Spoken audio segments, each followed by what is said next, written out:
Hi, Dawn Lewis here, and today is a quick card tutorial. This is the card sent for July's Pinterest challenge that I've chosen. Thank you to Kate O'Brien. This is the card I have made using your inspiration. You'll be getting this one in the mail.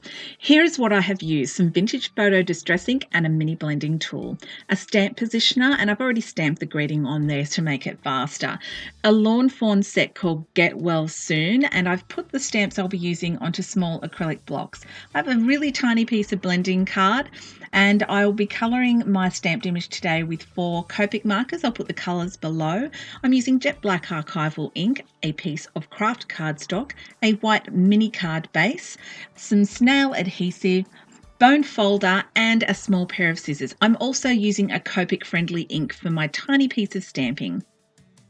Here we have the My Favourite Things black licorice. This is what I'm using for stamping my little Band-Aid stamp from the Lawn Fawn set. You really only need a very tiny piece. So if you're stamping and you have pieces left over, use them or put them aside so you can use them. I will give you a tip for the stamp positioner. Don't use a permanent ink when you're stamping on the plastic. It's a little hard to clean off.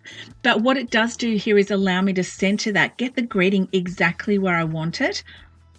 So I've lined it up, take the plastic away, and now I just have to ink up my stamp. I'm using the Archival ink. I've only just started using this, and I've got to say I am seriously impressed with how dark and crisp an image it makes.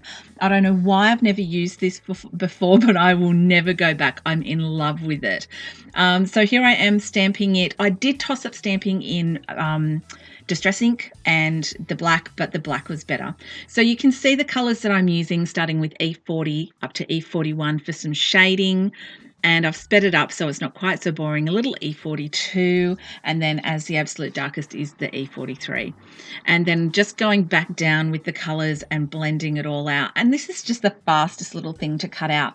Now remember, when you're fussy cutting, you move the paper, don't move the scissors. It's just the easiest way to do your fussy cutting. Brilliant, look at that. So I'm stamping the little face that comes with this in the Archival ink. It's just going to make it nice and dark and crisp.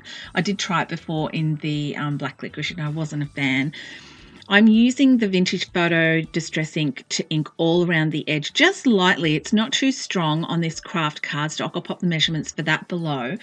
And it just defines it around the edges, gives it that sort of old paper look. A little bit of adhesive on the back of your Band-Aid stamp. Then you can add that onto your cardstock, and look, boom, that's it. The front of your card is completely finished. This is just such an adorable set.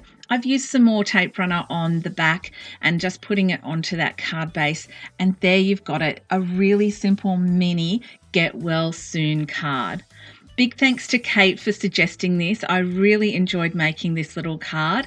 I hope that you've enjoyed this tutorial. If you're looking for any more details, check out below. Thank you so much for watching and for subscribing to my channel. I look forward to bringing you more craft tutorials and videos soon. Bye for now.